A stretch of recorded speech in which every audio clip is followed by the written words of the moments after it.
नमस्कार दोस्तों। तो आज हम लोग बात करेंगे जेपीएससी मतलब 7 जेपीएससी जो अभी आने वाली है, नोटिफिकेशन फाइनल आ गया है। अब उसके अकॉर्डिंग अब ये परीक्षा जो है 19 सितंबर को होगी, अगले माह, यानी कि आज से लगभग देखा जाए तो 25 दिन आपके पास समय है। तो इस 25 दिन में मैं 5 पॉइंट पर चर्चा करूँगा। जो प्रारंभिक परीक्षा दे रहे हैं, जो पहली बार या पहले भी दिए हैं, या जो नहीं हुआ कभी किसी कारण से, या पिछले बार जैसे कि एक बेसिक कटअप से हो गया था तो उसको भी थोड़ा और मेहनत करने की ज़रूरत है इसको कंटिन्यू करने के लिए। तो रणनीति नंबर 1 की बात करते हैं। सबसे पहले रणनीति नंबर 1 ये है कि जितना भी आज तक आपने पढ़ा है, जितना कुछ आपने अभी तक चाहे पेपर 1 या पेपर 2 में जितना पढ़े हैं, उसको अब रिवीजन करना है। पूरी तरह से रिवीजन पर उतर जाना है। और रिवीजन करने से बहुत सारे आपको फ़ायदे होंगे। सबसे बड़ी बात, इस रिवीजन में एक बात ध्यान रखना है कि किसी भी विषय या टॉपिक को याद रखने के लिए दिमाग पर ज़्यादा जोर नहीं देना है, या प्रेशर नहीं देना है, दबाव नहीं देना है। क्योंकि आपको याद रखना है कि जो पीटी परीक्षा होती है उसमें 4 विकल्प दिए जाते हैं और 4 विकल्प में एक को चुनना है। तो इसीलिए यदि आप एक लाइटली या फिर दिमाग में बैठाते हुए यदि आप उसको रिवीजन करते चले जाते हैं तो एग्ज़ाम के समय में आपको वो दिमाग में ऑटोमेटिकली रिमाइंड हो जाता है और आप उस 4 विकल्पों में एक अच्छे विकल्प को उत्तर चुन सकते हैं और उसका आप अच्छा से परफॉर्मेंस कर सकते हैं। इसीलिए रिवीजन पर ध्यान देना है। दूसरा जो चीज़ है कि आपको नए टॉपिक पढ़ने से बचना है। क्योंकि ध्यान रखिए कि जो बहुत पहले से लगातार पढ़ रहे हैं, साल भर 2 साल से, जिसका और कोई काम नहीं, इधर उधर के चक्कर में वो लगातार पढ़ रहे हैं, तो उनके तुलना में यदि आप नया पढ़ेंगे तो उनको आप टक्कर नहीं दे पाएंगे। इसीलिए आपको अभी नया टॉपिक पढ़ने से बचना है। नए टॉपिक पढ़ने से क्या होता है कि आपको जितने पहले पढ़े होते हैं, जितना भी आपका इससे पहले जो आपने जितना पढ़ा है, और अभी नए तरीके से उसमें दिमाग एक जगह लगा देने से पुराने चीज़ों पर क्या होता है, रिवीजन नहीं हो पाता है। जिससे क्या होता है कि नए के चक्कर में पूरे पुराने सारे बेकार हो जाते हैं। इसीलिए यदि आप नया टॉपिक यदि कुछ बचा है तो उसको छोड़ के पुराने पर रिवीजन करने की ज़रूरत है। अभी नया टॉपिक पर मैं एक लास्ट पॉइंट बताऊँगा कि क्या करना है। तीसरा जो पॉइंट है कि नोट्स बनाने से बचना है। क्योंकि नोट्स बनाने से इससे समय की भयंकर बर्बादी होगी।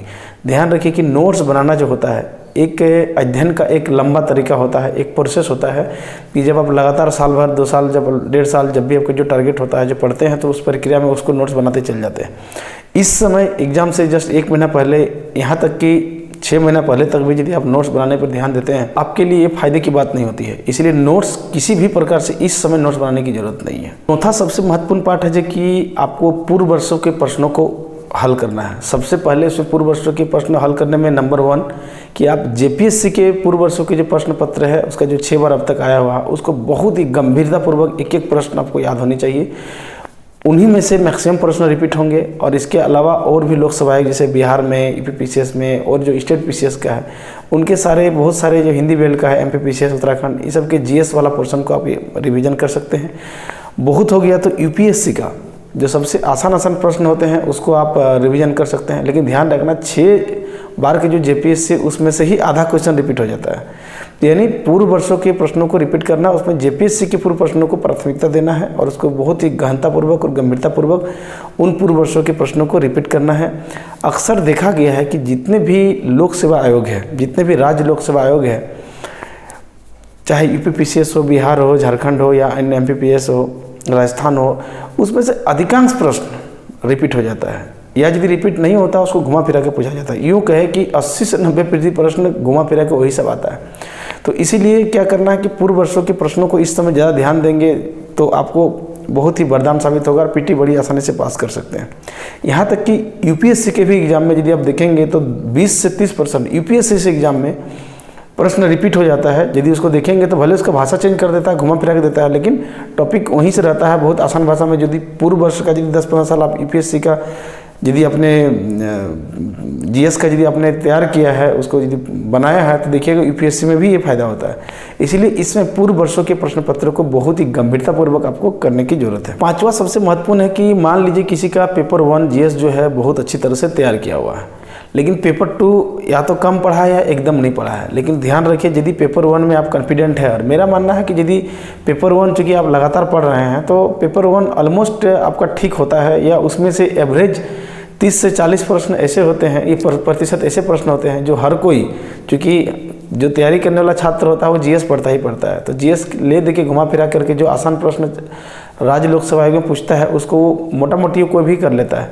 यानी जीएस चाहे तो आप आराम से कर सकते हैं। और यदि आपको तैयारी पहले से है तो झारखंड जो पेपर 2 है, 25 दिन समय है, आप यकीन मानिए बढ़िया से यदि आप एकदम पूरी एकदम कठोरता के साथ पूरा मेहनत करते हैं, 10-12 घंटे लगातार एकदम डूब जाते हैं, तो आप यकीन मानिए 20 दिन में झारखंड का जो अधिकांश सिलेबस को जो है पीटी के दृष्टिकोण से आप तैयार कर सकते हैं। ध्यान रखिए, इस तैयारी में जो CNT SPT एक्ट है, इसको लास्ट में पढ़ना है, क्योंकि इस सिलेबस में इस समय उन चीज़ों को पढ़ना है जो तथ्यात्मक रूप से हो और जिसमें कोई बहुत ज़्यादा उसमें कंसेप्ट या उसमें बैकग्राउंड जानने की ज़रूरत ना हो। जैसे कि मान लीजिए झारखंड की खेल कूद और संस्थाएँ, झारखंड में औद्योगिक संस्थान, ये सब जो है फैक्चुअल है, इसको आप याद करेंगे, इसमें कंसेप्ट काम नहीं आता है बहुत।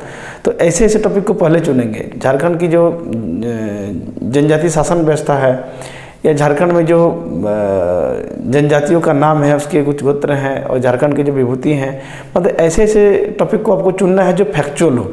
अब आप CNT क्वेश्चन पढ़ने लग जाएंगे तो 6 क्वेश्चन तो मिलेगा, लेकिन उसमें टाइम टेकिंग ज़्यादा होगा और दिमाग में याद रहने की संभावना कम रहेगी। हालांकि उसको ही पढ़ना है, लेकिन लास्ट टाइम तो 20 दिन लगातार पढ़ेंगे तो झारखंड का जो सेकंड पेपर है, अधिकांश उसका जो PT पास करने लायक जो चीज़ है 75 से 80% तो 20 दिन में आप कर सकते हैं। मेरा ऐसा मानना है, ऐसा मुझे लगता है PT के दृष्टिकोण से। ध्यान रखें, जब भी पढ़ना है उसको दिमाग पर जोर नहीं देना है, दिमाग पर दबाव नहीं देना है।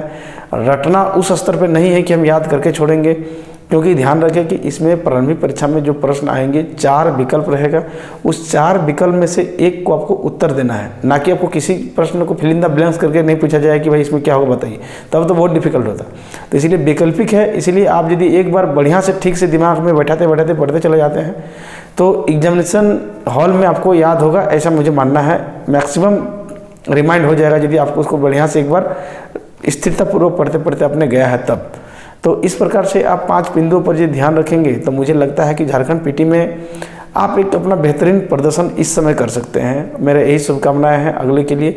मुझे पूरा विश्वास है कि झारखंड जो लोकसभा आयोग का जो 7वीं JPSC है 19 सितंबर को होगा।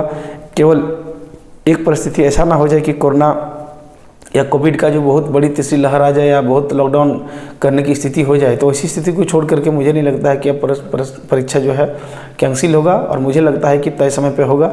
इसीलिए बेस्ट ऑफ लक, बहुत बहुत धन्यवाद। मुझे कोशिश होगी कि यदि ऐसा कुछ शॉर्ट वीडियो जो PT के पॉइंट ऑफ व्यू से है तो मैं उम्मीद करूँगा यदि समय मिलता है तो मैं ज़रूर बनाऊँगा। बहुत बहुत धन्यवाद।